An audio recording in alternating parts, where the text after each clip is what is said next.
Buenos días, no sé si va a haber alguien hoy día a esta hora, perdón por lo tarde, pero ahí vamos. Cogelet, capítulo número 10, vamos hoy día. Capítulo número 10, versículo número 15 nos corresponde. ¿Cómo estás, querido Alfonso? Buenos días. Grego, buena tarde. Josineya, bom dia.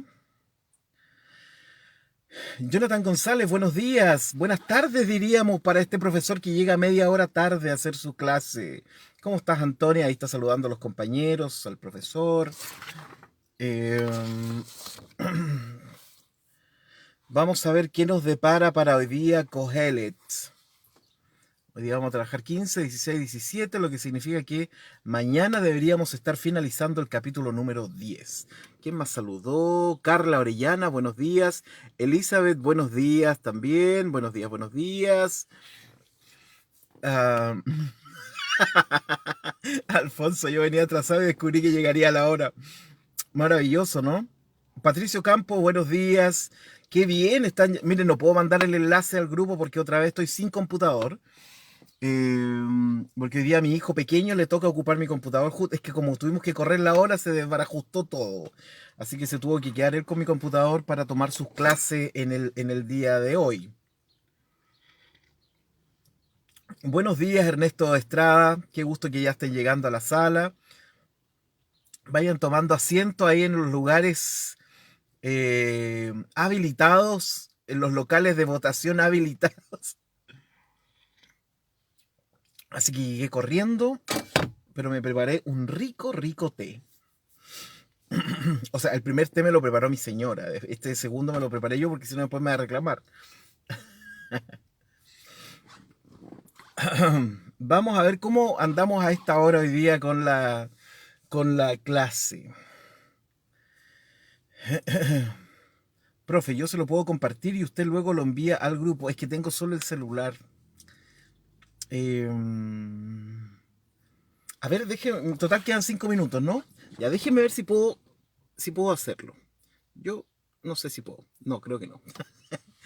Ya, si quieres, Antonia, no sé cómo hacerlo realmente. Porque tendría que salir de Facebook para entrar a mi WhatsApp y mandar el... No, yo creo que quedaron afuera nomás de la salvación, quedaron afuera del arca nomás. Pero la mayoría sabe cómo llegar aquí. Además les avisé a todos que a las 9:30 empezaba la clase. Así que... ¿Cómo estás, Maggie? Oye, qué buena la foto que pusiste del castillo de Stirling. Eh, Me dan ganas de ver Corazón Valiente de nuevo. Como la miel, ¿no? Hicieron una miel acá en Chile que le pusieron Miel Gibson. Qué buena idea. La encontré genial. Gabriel Castillo, buenos días. Semi, buenos días. Quienes van llegando ya a su salita de clase. Lucas, buenos días. Van llegando todos a su sala de clase. Manu López, miren, ya se conocen, ya son todos hermanos y hermanas. Yo debería haber hecho Zoom más seguido, ¿no? Con ustedes para conocernos más, pero como tengo tantas cosas ya que no quería sumar más reuniones. Pero cuando lleguemos al final vamos a hacer el cierre con una fiesta de disfraces por Zoom. Total, uno se disfraza de aquí para arriba nomás, ¿no? ¡Ay, que quedó rico mi té! ¿Qué hora es? Vamos a ocupar la misma metodología. Ya, en un minuto arrancamos. Abran sus Biblias mientras tanto en Cogelet, capítulo número 10, versículos 15, 16 y 17. Sí, pues esa miel fue demandada por Mel Gibson. Sí, no, sí es verdad. Pues, bueno, por los abogados, ¿no? Los abogados no lo encontraron tan genial. No, yo lo encontré genial. Ustedes saben que a mí me pasó una vez, pero no a ese nivel. Pero yo una vez con lo imaginativo que soy, se me ocurrió crear una empresa y le puse un nombre X, y que era en el fondo un acrónimo. Eh, entonces, era un acrónimo X de una empresa X que yo había creado hace X tiempo.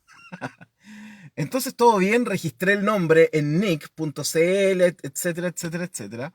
Era www.xnombre.cl. Bien, todo bien. mandé a hacer la papelería con todo eso, con todo ese nombre, toda la cosa, etcétera, etcétera, etcétera. Y después de un par de meses, cuando estaba a punto de sacar mi empresa es como muy grande, ¿no? Era un emprendimiento. Era un emprendimiento. Sé tu propio jefe. Entonces, era un pequeño emprendimiento humilde, ¿no? Y de pronto me llega un correo de un buffet de abogados de acá de Chile, pero que era así como el buffet más top de top que había en Santiago de Chile. Alessandri y compañía, una cosa muy, muy... Y me dicen que ellos son los representantes de una empresa norteamericana, exportadora internacional de vinos. Y que, y que el nombre era igual que el nombre que yo había hecho, pero que era un acrónimo. Entonces ellos estaban reclamando el nombre porque yo no podía salir con ese nombre. Yo le dije, pues tengo todo hecho con ese nombre. Entonces dijeron, bueno, vamos a tener que tener una conversación ahí intimidante, ¿no? Llegar prácticamente del campo, me faltaba el canasto de mimbre con los huevos duros y la gallina, llegar a un imponente edificio en Santiago, llegar a este buffet de abogados gigante a una oficina, yo estaba con un pollo, y conversábamos y todo lo demás, y la verdad es que me fue bien, no me quitaron el nombre. Fue interesante. Entonces, claro, Miel Gibson fue como eso, claro que fue mucho más potente, ¿no? Ay, si él también, ya estoy escuchando a mi señora. Ay, si él también lo querían demandar. Mi señora siempre me hace bullying. Ok, vamos entonces con Cogelet, capítulo número 10, versículo número 15. Hoy ya tuve que traer otra vez el sermón impreso para la clase de hoy. Por eso traje mi texto hebraico. Hoy hablando de texto hebraico, ¿ustedes vieron el último video de El dinosaurio de Noé? Busquen ahí en Facebook después el dinosaurio de Noé, el que puso una canción el otro día sobre los calvinistas que se llamaba Calvino no sé cuánto. Y ahora subió un video que son como sátiras, ¿no? Riéndose un poco de los mesiánicos.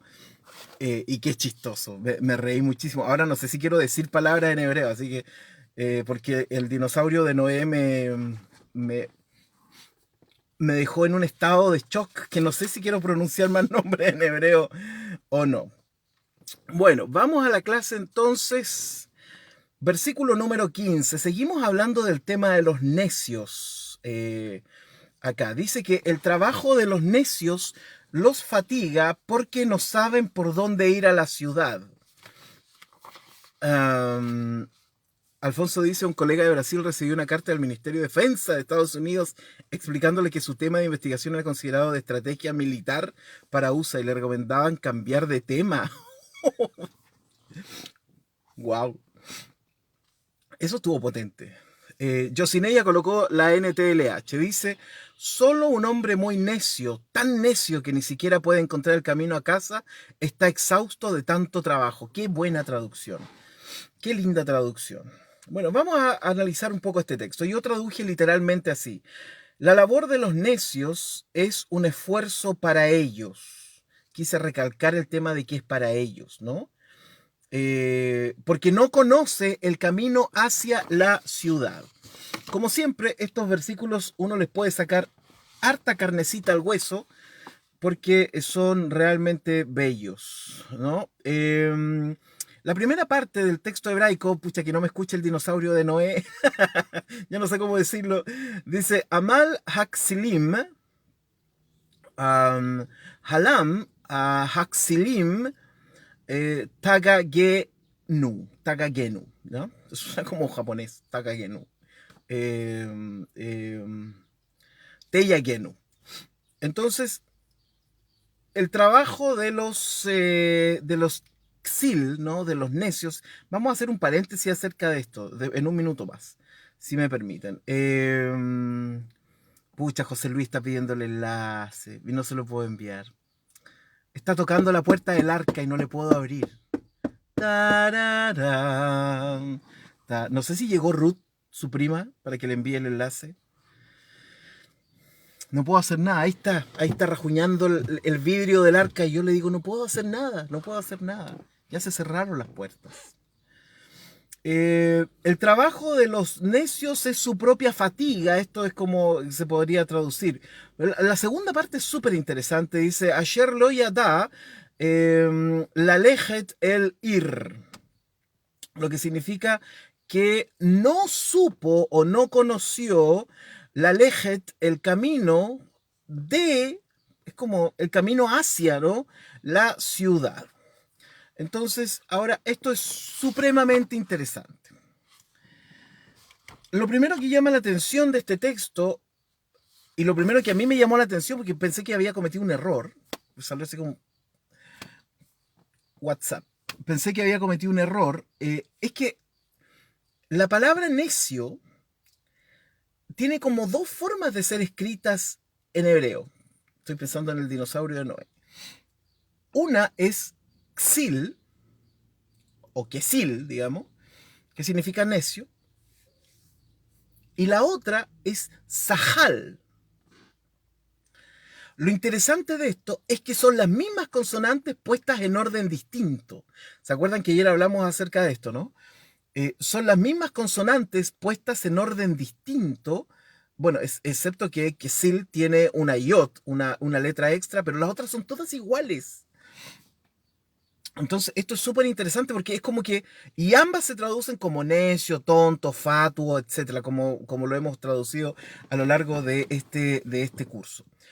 Entonces, eso es sumamente interesante porque uno dice, ¿fue un error del escriba o se crearon dos palabras, pero dos palabras que ocupan las mismas consonantes, pero puestas en orden distinto, ¿no? Uno, por supuesto, podría sacar alguna interpretación acerca de esto. Está la palabra kesil, mientras que en el pasuk es el versículo, ¿cierto? El versículo anterior. Ahí llegó José Gaete. Ahí está.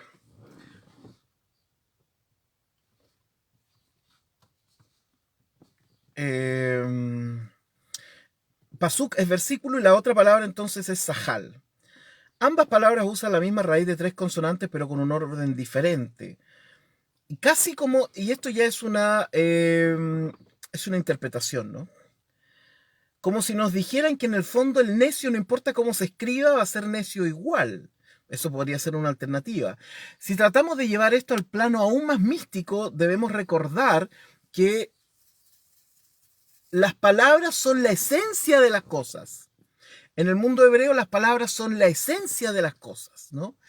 Por eso cuando Adán le puso nombre a los animales, en el fondo lo que hizo no fue ponerle nombre.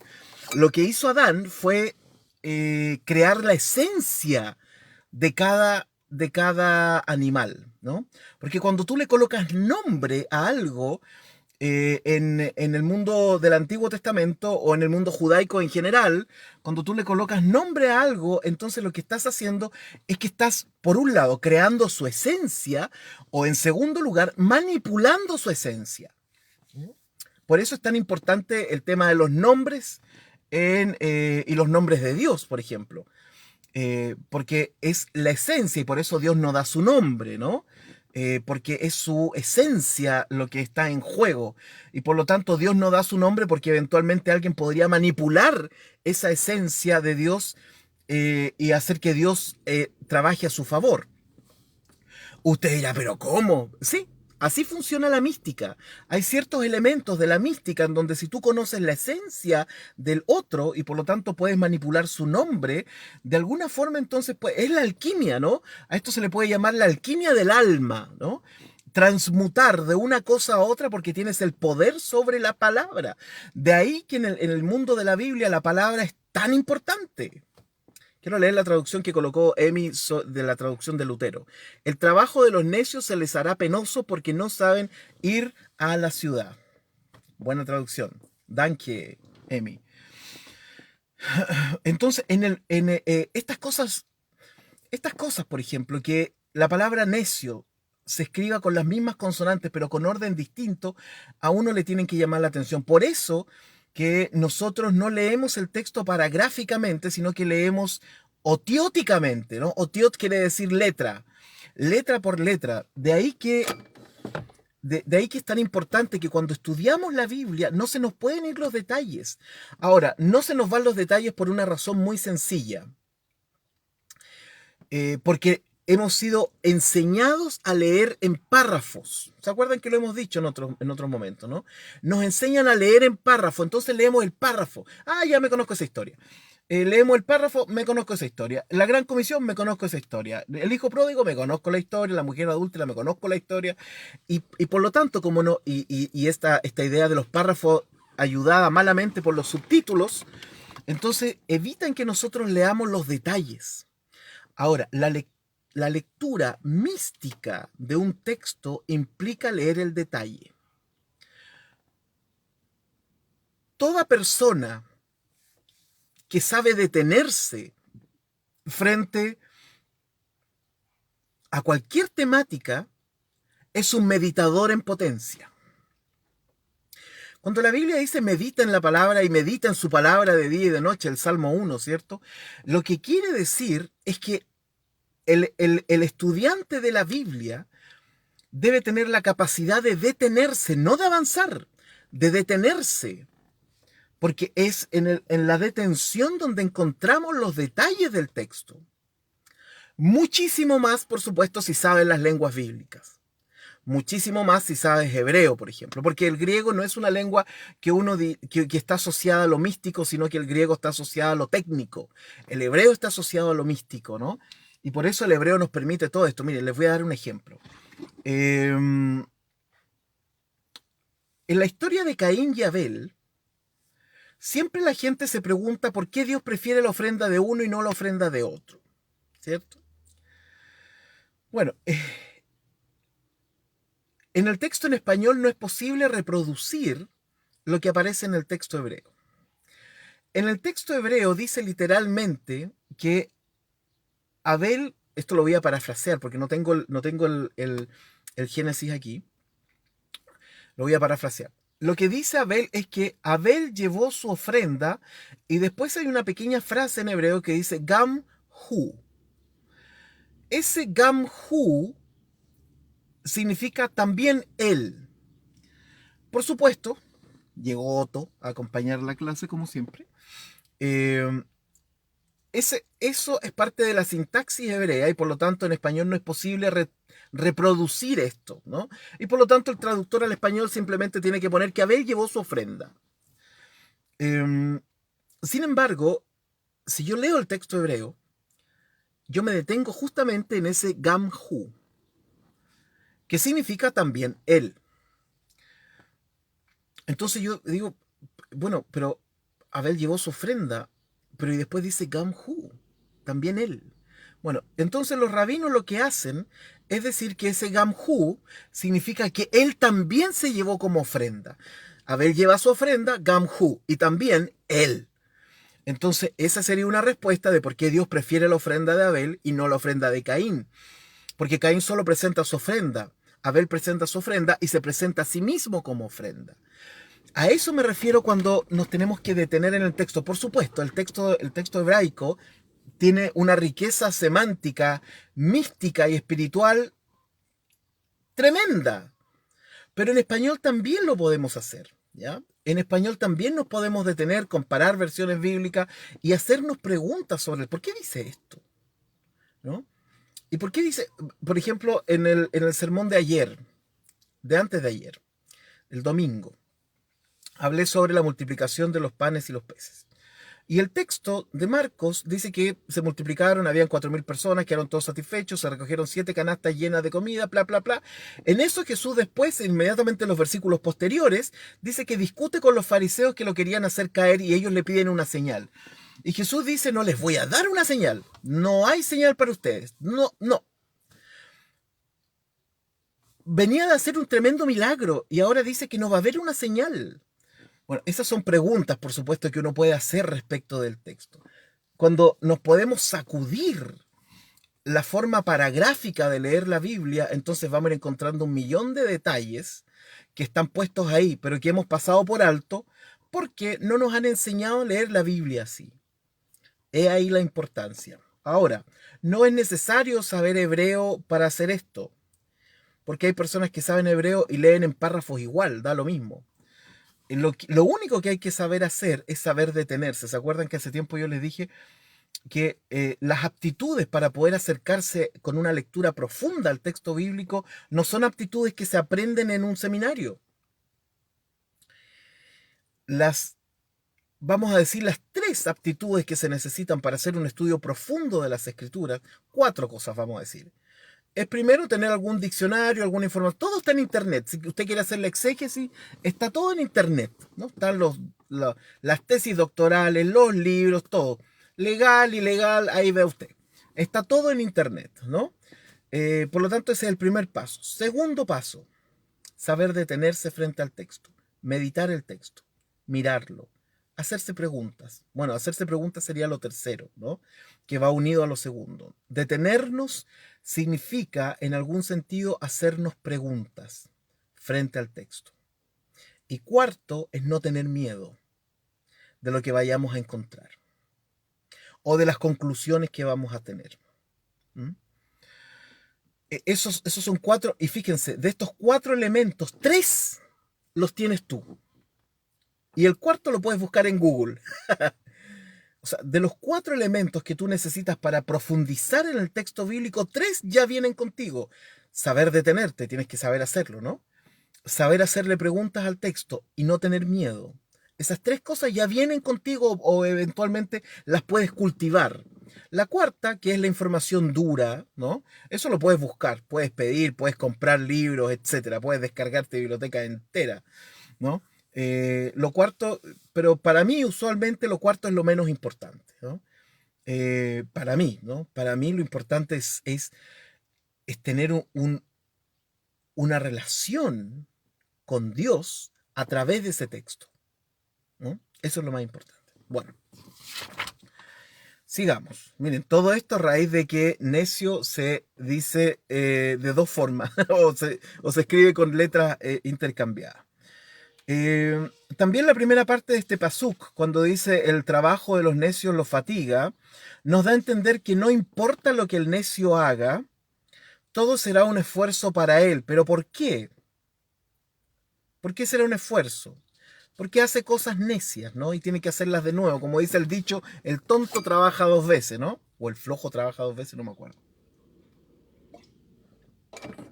Bueno, Yuneman dirá en una nota a pie de página que la ciudad es un buen fin, reposo o bienestar. Una respuesta estaría en que no saben hacia dónde caminan. De hecho, el texto es bien interesante porque dice,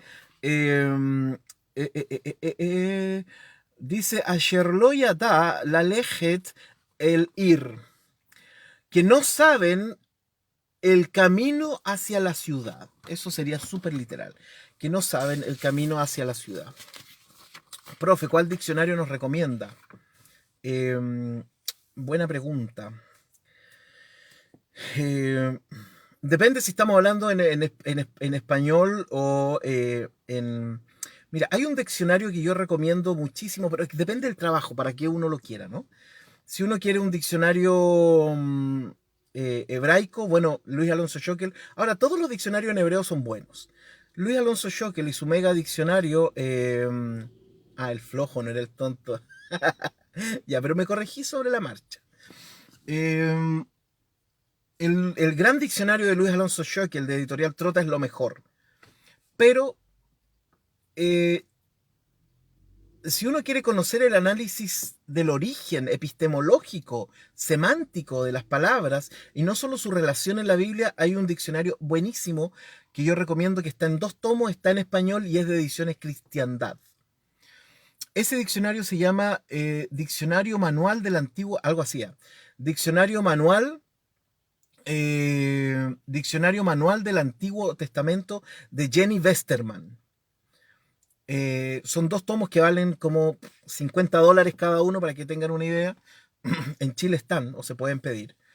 Y la gracia de ese diccionario, que es un diccionario de palabras hebreas, está en español, pero la gracia que tiene es que te coloca la palabra hebrea y te dice el origen cultural prácticamente de esa palabra. Cómo se usaba en el acadio, cómo se usa en el árabe, cómo se usaba en sus relaciones con los idiomas de la media luna fértil, con el arameo, el hebreo, etcétera. Todo eso, y te dice cuántas veces aparece y cuál es la raíz posible, etcétera. Ese diccionario es una pasada, es una joya, ¿no? Que tiene muchísima información. Ahora son 2 tomos solamente, con todo el alefato hebraico, y está en español. Ahora, tienen que saber un poquito de hebreo, por lo menos para leer las palabras, porque las palabras principales, las entradas, digamos, del diccionario están en hebreo. Pero con un poquito de hebreo eso se soluciona rápidamente, ¿no? Y tienen ese muy buen diccionario. En inglés, si alguien lo puede buscar ahí, búsquelo en cualquier parte en Google para que coloquen el nombre ahí. Se llama Diccionario Manual del Antiguo Testamento de Jenny Westerman. Algo así. Estoy casi seguro que estoy cerca del título, ¿no? Y ahí lo pueden colocar. Es una editorial española, Grego, así que capaz que ya salga más barato en España. Ahora, ese es un diccionario en español muy bueno, un diccionario semántico, diríamos, con el origen de la palabra y todo lo demás. Entonces, por ejemplo, de una palabra puede tener 3, 4 páginas el libro. Ahora, no salen todas las palabras que salen en un diccionario de hebreo. El diccionario de hebreo va a colocar todas las palabras que están en el texto hebreo. Este otro diccionario va a colocar las palabras más importantes, las entradas más importantes del texto, en el texto hebreo. En inglés hay un diccionario que tiene como 14 tomos que hace lo mismo. Ese lo tengo en PDF, pero me faltan 2 tomos. Entonces, pero son tremendas obras, tremendas. Ese es un diccionario que yo recomiendo para meterse en el mundo del origen de las palabras y todo esto. Pero esto es una pata de la mesa, ¿no? De esta mesa de 4 patas, ¿para quién preguntó? ¿Quién fue que preguntó? ¿Claudio? No me acuerdo. Patricio. El diccionario y todos los elementos duros, diccionario arqueológico, diccionario semántico, estudios y comentarios, eso es una pata de la mesa. Ese debe ser, Carla. Esa es una pata de la mesa. Las otras 3 patas de la mesa son la capacidad de detención. En eso el ser humano occidental debe aprenderlo. Debe aprender a mirar el texto y decir, ok.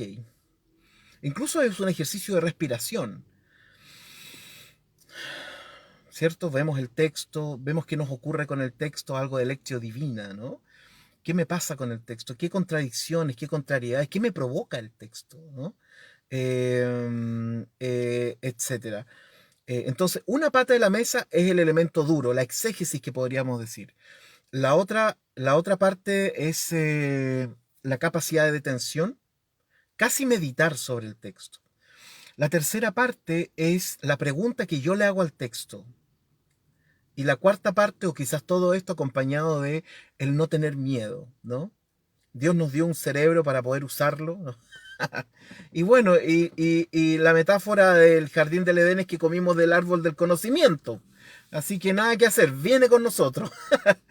Y esas son las 4 patas de la mesa. El problema con los seminarios es que le han dado énfasis a una pata de la mesa.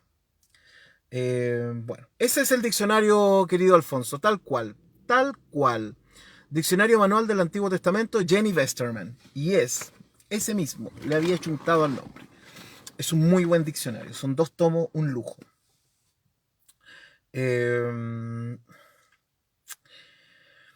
Todavía no salimos del versículo, porque todavía me queda un montón de información, así que vamos con eso. El trabajo de los necios los fatiga porque no saben por dónde ir a la ciudad. ¿Ya? Patricio dice, ¿cuándo empieza un curso de hebreo? Mira, yo tengo el nivel 1 de hebreo. Tengo el nivel 1 de hebreo en una cuenta de YouTube. Si después ustedes quieren, porque no sé cuándo yo voy a hacer otro curso de hebreo. Pero como ustedes son alumnos regulares de este curso, entonces yo les puedo hacer un precio. La verdad es que cobré muy barato por ese curso. Que son 10 clases, que es una iniciación para que usted aprenda a leer hebreo. Y algunas cosas más. Los que estén interesados, después podemos hacer algo y les hago un súper buen precio, porque no se los puedo dejar gratis porque a los otros compañeros les cobré. Les di valor. Entonces, para los que estén interesados, les puedo pasar el link y acordamos un precio para este curso, un precio especial para que tengan una iniciación al hebreo sencilla, pero que les va a servir. Eh, el trabajo de los necios los fatiga porque no saben por dónde ir a la ciudad. Maggie dice, como el campesino que sabe detenerse para leer y relacionarse con la naturaleza y no lee ni se instruye, es un sabio en su área. Exacto, tal cual. Miren, esto es saber aprender a meditar. Meditar es el acto de la conciencia, es el acto de la detención de la conciencia. Todos los que son expertos en algún área aquí, o en lo que sea, de alguna forma saben meditar, porque se concentran en sus respectivas áreas tan profundamente que lo que hacen es justamente eso, una detención total para poder aprender. ¿Mm? Ediciones Cristiandad, Alfonso, con lo cual tiro la información, súper bien. Búsquenlo ahí en Busca Libre, seguramente está. En Chile está en Editorial Verbo Divino la última vez que pregunté. Ya. No saben por dónde ir, dice el texto. Asherlo yada, no saben por dónde ir. Fíjense que la palabra ir proviene del hebreo halach en este texto. Y de halach, miren la relación que voy a hacer. El verbo ir en este texto hebreo aparece como la lejet, que es la forma constructa que se llama. La forma constructa, infinitivo constructo se llama. Y la lejet proviene del verbo halach, que significa caminar. Por eso se traduce porque no saben dónde ir. Y yo traduje porque no conoce el camino. Ahora, la lejet, que proviene de halach, que significa caminar, es el origen de la famosa ley, la halajá. Cuando Pablo habla insistentemente en el Nuevo Testamento de la ley, ¿cierto? Que la ley, que la ley, etc.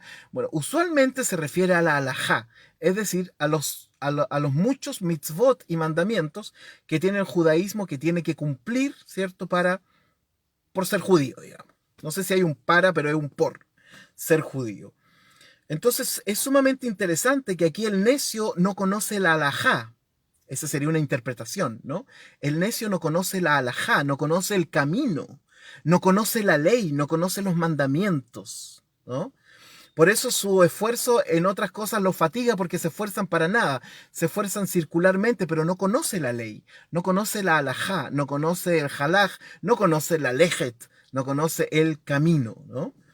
Y por eso no sabe llegar a la ciudad.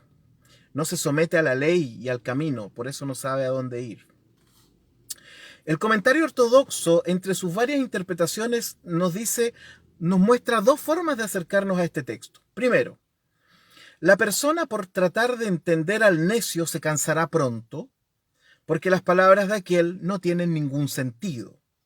En segundo lugar, necio es aquel que se esfuerza demasiado por este mundo, lo que sería vano, porque lo que importa es el mundo siguiente, lo dice el comentario ortodoxo. Por eso es la vida espiritual la que importa aquí y el estudio de la Torá. Eso dice el comentario ortodoxo. Voy a ver la hora porque estamos embalados con la conversa. Ya, estamos súper bien. Ya, el comentario ortodoxo dice que el necio es el que no se esfuerza por las cosas espirituales. Y por lo tanto, para no ser necio, tendríamos que preocuparnos de las cosas espirituales y del estudio de la Torá. Lo dicen los ortodoxos, ¿no? Alfonso dice, ¿la ciudad será Jerusalén? I don't know. Es posible, no lo sé. Eh,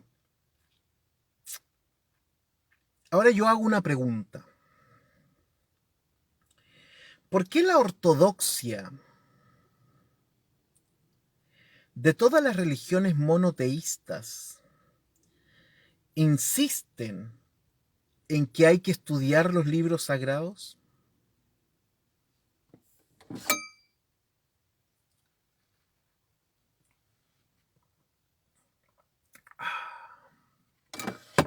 ¿Por qué las ortodoxias insisten una y otra vez? Esa está buena, Alfonso. No saben el camino a la ciudad donde está el templo. Está hermoso. Pues, ¿qué quieres que te diga? Es una pasada. ¿Por qué la ortodoxia insiste una y otra vez en que tenemos que estudiar los libros sagrados? El judaísmo insiste en que estudiemos la Torá, el islam insiste en que estudiemos el Al-Qurán y el cristianismo insiste en que estudiemos la Biblia. ¿Por qué la ortodoxia insiste en eso? ¿Es el estudio lo que importa? ¿La memorización? ¿Los nuevos descubrimientos? ¿La disciplina que encierra el estudio? Y aquí nos encontramos de nuevo con la paradoja, ¿no?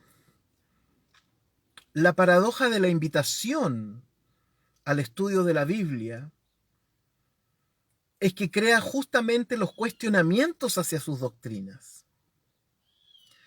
Entonces, ¿cómo las religiones monoteístas matizan esto? Porque claro, una cosa es que te digan, no, tienes que estudiar tu libro sagrado. En el caso de nosotros, estudia la Biblia, estudia la Biblia, estudia la Biblia. Estudiémosla. Y terminamos todo hereje. Como me dijo un amigo ayer. Estudiémosla, ¿no? Como le pasó a Bart Ehrman, ¿no? Que él entró a estudiar el seminario y dijo, bueno, estudiémosla. Estudió copto, egipcio, arameo, griego, latín, hebreo y terminó siendo agnóstico. Entonces, esto es una paradoja, pero ¿saben cómo lo soluciona sutilmente la ortodoxia? O la ortodoxia, como se dice también, ¿no? Realmente, cuando la ortodoxia te dice tienes que estudiar la Biblia, no te está diciendo que tienes que estudiar la Biblia. Ahí está el primer problema con el lenguaje. Porque cada religión monoteísta, a la par de su libro sagrado, tiene otros libros sagrados, que son la tradición. De alguna forma, la ortodoxia le asusta que nosotros vayamos directamente al texto sagrado. Y ojo, que esto pasa en el protestantismo igual. Una de las críticas de Martín Lutero a la iglesia de su tiempo era que por sus tradiciones, de hecho les dice, hasta sus propios concilios se han contradicho, ¿no? Entonces, la ortodoxia realmente no quiere que tú estudies el libro sagrado, por más que te lo digan, no. Lo que quieren es que tú, antes de llegar al libro sagrado, estudies los comentarios que han hecho sus sabios. Eso es. Realmente la ortodoxia no quiere que estudies el libro sagrado. Necesita un intermediario que te enseñe el libro sagrado. Y es una verdad que todos esconden. es una verdad oculta, ¿no? La ortodoxia no quiere que estudies la Biblia. Lo que quiere es que tú estudies lo que otros han dicho que debes creer acerca de la Biblia. Siento haberlo sacado del jardín. Y cada monoteísmo tiene sus intérpretes. Cada cual tiene sus propios intérpretes. Exacto, Alfonso lo dice. Tienes que leer la Biblia, pero debes leerla bien. Y para que no te equivoques, te tengo una teología sistemática.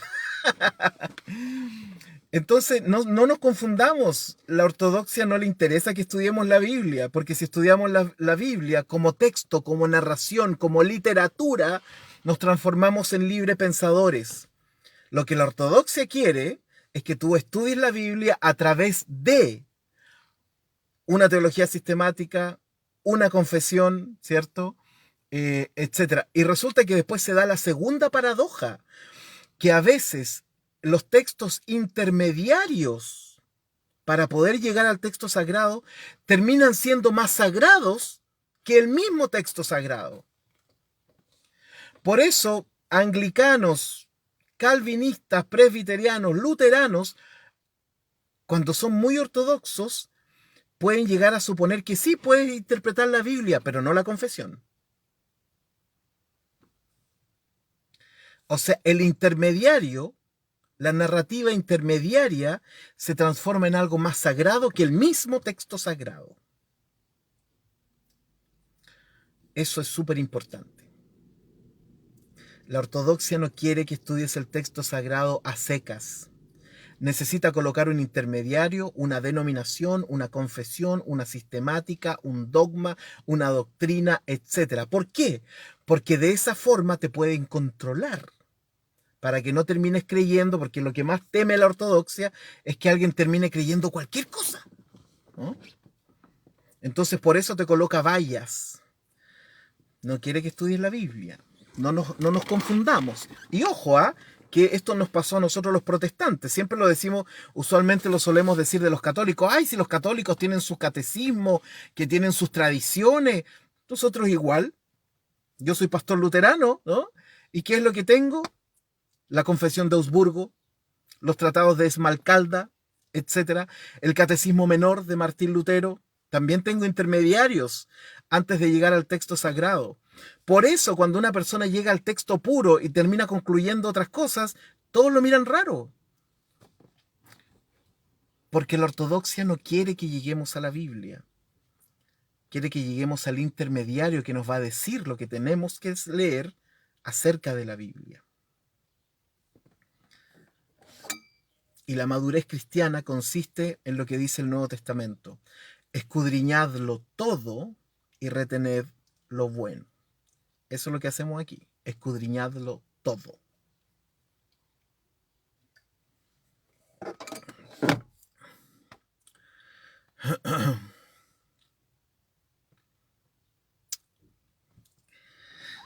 Qué fuerte, ¿no? Oye, como que uno llega más potente a las 9:30 para hacer la clase. Bueno,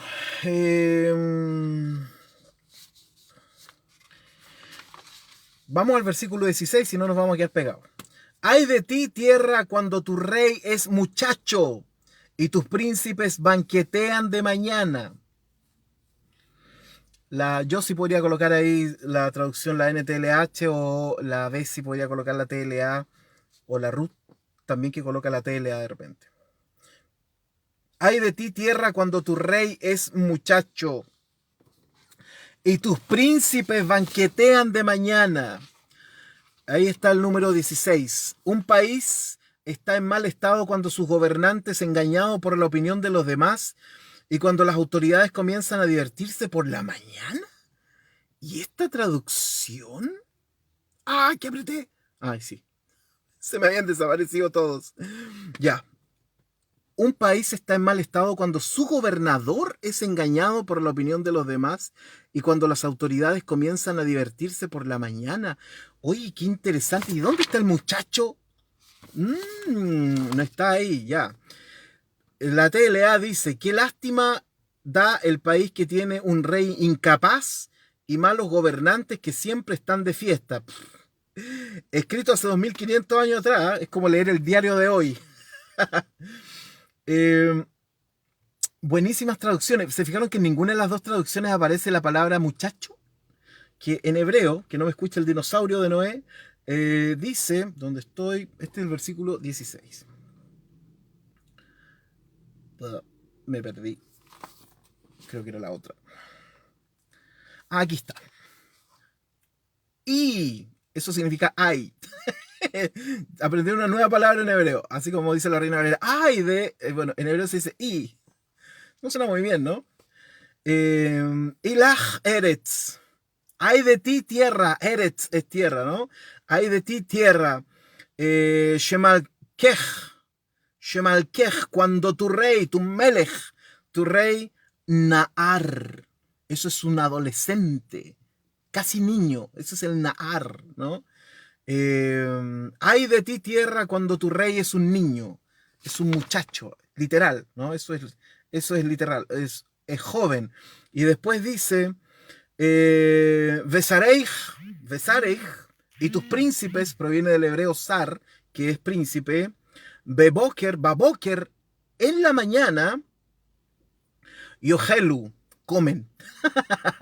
Comen, esa es la traducción literal.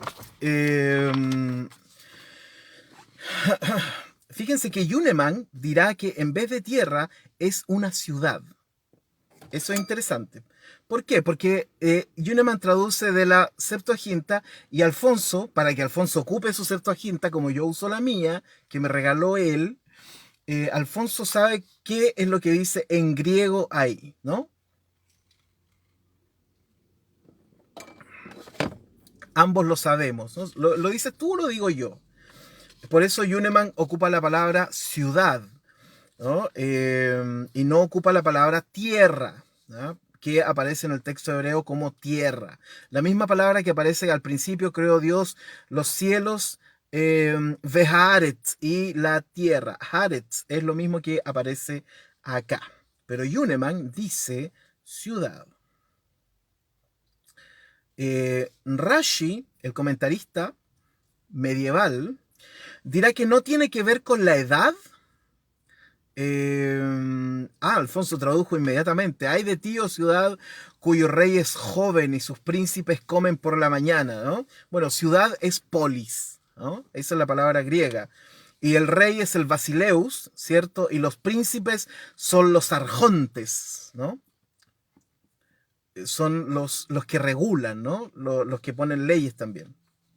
¿Tendrá que ver con sargento? Ahora me quedé preguntando, ¿no? Porque suena parecido. Arjonte, sargento, no sé. Bueno, Rashi dirá que no tiene que ver con la edad del rey. A pesar de que el texto hebreo dice un rey joven. Naar, que es casi adolescente, ¿no? ¿Por qué? ¿Por qué Rashi dice no, si no tiene que ver con la edad? Porque Salomón comenzó a reinar a los 12 años, pues. Entonces se estaría autoflagelando con este texto si dijera eso, ¿no? Sino que Rashi dice que tiene que ver con que más bien se comportan como niños.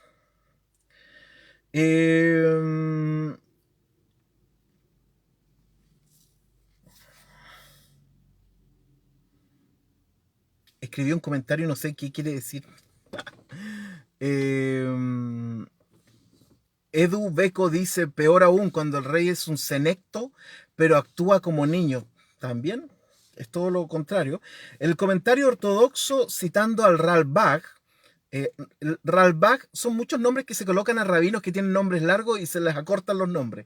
Entonces está el Rambam, el Ramban, aquí está el Ralbag, y hay un montón que aparecen así en la literatura hebraica, ¿no? Entonces, el comentario ortodoxo citando al Ralbag dice que el rey es el intelecto y que éste debe gobernar por sobre el deseo, que en este caso es levantarse temprano a banquetear. Versículo número 17. Bienaventurada tu tierra cuando tu rey es hijo de nobles. Alfonso, como siempre, con el dato ahí en la punta de los dedos. Muchas gracias, hermano. Sergent, ¿no? Que quiere decir sirviente. Ok, o sea, mi relación semántica de arjonte con sargento se puede ir a la basura. Gracias, hermano. Bienaventurada tu tierra cuando tu rey es hijo de nobles y tus príncipes comen a su hora para reponer sus fuerzas y no para beber. Es el versículo número 17. Ashreija, feliz, bienaventurada, es la misma palabra que aparece en el Salmo 1 cuando dice Hasherei Aish, bienaventurado el hombre, Asher lo halach, que no anduvo, ¿cierto? Esta es la misma palabra, Ashereija, Ashreich, ¿no? Porque Eretz, tierra, en hebreo es femenino, ¿ya? La madre tierra. Bienaventurada tierra, Shemalje, cuando tu rey es un Ben Jorim, un hijo de nobles, ¿no? Nobles. En hebreo noble se dice Jor, ¿no? En arameo noble se dice Rosen, para que lo sepan. ¿Han escuchado un montón de apellidos que son Rosen algo? Bueno, en arameo, rosen, significa noble. Ya, entonces, bienaventurada tierra cuando tu rey, ¿cierto? Shemalej, Shemalej, es un Ben Jorim, un hijo de nobles. ¿Ya? Besareij y los príncipes, Baet, en el tiempo, y Ojelu, comen. En el tiempo comen, digamos, es como en su tiempo, ¿no? En su tiempo comen. Big Burá, ¿ya? Y esto viene de Geburá, que es de fortaleza, y ahí tienen su fortaleza, Beló, Bashti, que tienen fortaleza para controlarse en el fondo, ¿no? Yosineya dice, pero a un país le va bien cuando su gobernador toma sus propias decisiones y las autoridades saben controlarse, comer en el momento adecuado y no beber demasiado. Buenísimo, buenísimo. ¿Por qué no dice aquí rey viejo? ¿Cierto? Hubiéramos esperado un paralelismo, ¿no? Que el versículo anterior decía cuando el rey es Naar, joven, ahora debería decir el rey Zaquén, el rey viejo, pero no dice el rey viejo, para poder mantener el paralelismo. ¿Es acaso el rey joven del pasuk anterior hijo de campesinos? ¿Por qué ahora tiene validez porque es hijo de nobles? Quizás podríamos interpretar esto de hijo de nobles, los jorim, como otra cosa, ¿no? Resulta súper interesante que el diccionario hebraico propone que la palabra hebrea jor, de donde viene noble, y los nobles, jorim, significa también, escuche bien, hombre nacido libre. O sea, noble también puede significar hombre nacido libre. Pensemos en eso. Veamos qué dice la TLA. Pero qué dichoso es el país que tiene un rey bien preparado, con gobernantes que comen para vivir y no viven para comer. Qué buena traducción. Entonces, hombre nacido libre. En griego, en la Septuaginta, esta palabra aparece como eleutheros, de donde seguramente viene el nombre Eleuterio. Pero con Alfonso aquí ya nada es seguro. Capaz que Eleuterio signifique otra cosa. Pero yo asumí que eleutheros significa Eleuterio, que significa libre, ¿no? Entonces,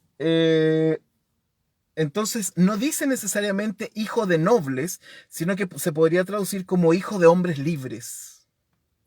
Lo que nos podría ayudar para interpretar esto como siendo aquí un rey libre de poder ver con sus propios ojos, de discernir él mismo las cosas que debe hacer porque ha nacido sin miedo.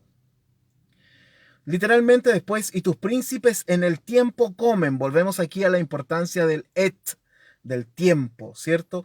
Saber discernir los tiempos es la clave en Kohelet, los tiempos para vivir aquí, ¿no? Con fuerza o sus fuerzas proviene del hebreo gibor, aquí en plural giborim, que también significa redención. Fuertes para saber cuándo comer, sino que en el fondo pueden ser los redentores. O sea, quien sabe administrar su tiempo es el redentor. Redime su tiempo y puede redimir el tiempo de otros también. El comentario ortodoxo, volviendo a citar al Ralbag, dice: feliz la persona cuyo intelecto es libre y sus ayudantes, los sentidos y los miembros del cuerpo, no persiguen los placeres. ¿Estás en lo cierto con Eleuterio? Como el famoso héroe osornino Eleuterio Ramírez. Le achunté con una, ¿no? Bueno, y hasta aquí llegamos. Ha sido un placer compartir con ustedes el estudio, análisis y comentarios. Sé que hoy día fui un poquito duro con la ortodoxia, pero ¿realmente es ser duro cuando uno dice la verdad? ¿Podríamos decir que es mi opción? ¿Es mi forma de ver la verdad? Puede ser. Pero es imposible no verla, digamos, ¿no? Bueno, pero todo esto es parte del estudio de de la escritura, ¿no? Por eso yo les decía de un principio que yo no he leído comentarios para hacer este curso, porque lo voy haciendo junto a ustedes y vamos viendo lo que va saliendo ahí, pero estamos haciendo justamente lo que yo propongo como las cuatro patas de la mesa. Tenemos el texto hebraico y tratamos de ser un poquito rigurosos con eso.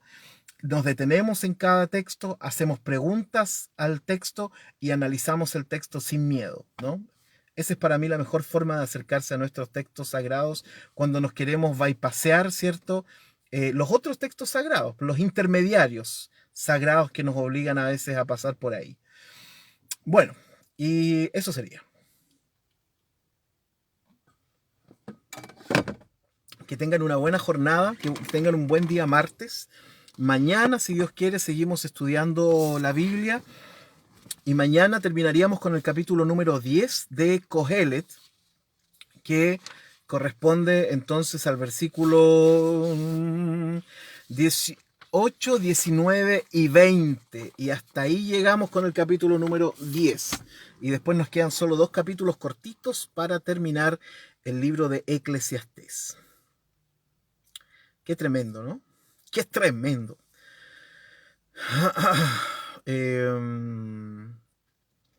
Gracias, Maggie.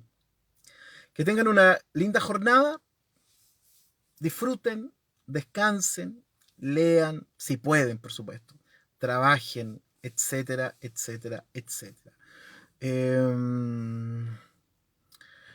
Sí, yo les voy a enviar la info. Se los voy a enviar al grupo de Eclesiastés. Si usted no está en el grupo de Eclesiastés, que es un grupo de WhatsApp que tengo, pero es un grupo de difusión nomás, ¿no? No es que conversemos entre... Quizás no debería ser grupo, ¿no? Quizás debería ser un grupo donde cada uno pueda interactuar y todo eso, ¿no? Es que lo que me asusta es que después empiecen a subir muchas cosas y mi teléfono esté sonando a cada rato. ¡Tin, tin, tin! Así que, pero les voy a enviar la información de ese nivel 1 que tengo del curso de hebreo para estudiantes, ¿ya? Nos vemos mañana si Dios quiere. Que lo pasen bien. Shalom.